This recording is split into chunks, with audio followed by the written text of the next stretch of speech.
জাহান্নামের আগুন কিন্তু ওই আগুন না। দুনিয়ার আগুনটা জাহান্নামের আগুন থেকে 70 গুণ কম তেজওয়ালা। দুনিয়ার আগুন থেকে জাহান্নামের আগুন 70 গুণ বেশি তেজওয়ালা, 70 গুণ বেশি উত্তাপ সম্পন্ন তেজওয়ালা। এজন্য জাহান্নামের আগুনকে আল্লাহ নামকরণ করেছেন, এটা হলো নারুল্লাহ, আল্লাহর আগুন। কার আগুন? নারুল্লাহিল মুকাদা আল্লাতী তাত্তালিউ আলাল আফইদা। দুনিয়ার আগুন আঙ্গুলে লাগলে আঙ্গুন জ্বলে যায়, দুনিয়ার আগুন পায়ের মধ্যে লাগলে পা জ্বলে যায়। জাহান্নামের আগুন দেহের যেই জায়গায় লাগুক না, সর্বপ্রথম কলিজাটা জ্বলে ছারখার হয়ে যাবে। হাতে লাগুক পায়ে লাগুক, সর্বপ্রথম কলিজায় যে ধরবে, কলিজাটা মুহূর্তের মধ্যে পুরো ছাই হয়ে যাবে।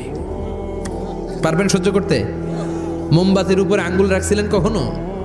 ঘরে মোমবাতির উপরে 1 সেকেন্ড 2 সেকেন্ড একটু আঙ্গুল রেখে দেখবেন অবস্থাটা কি।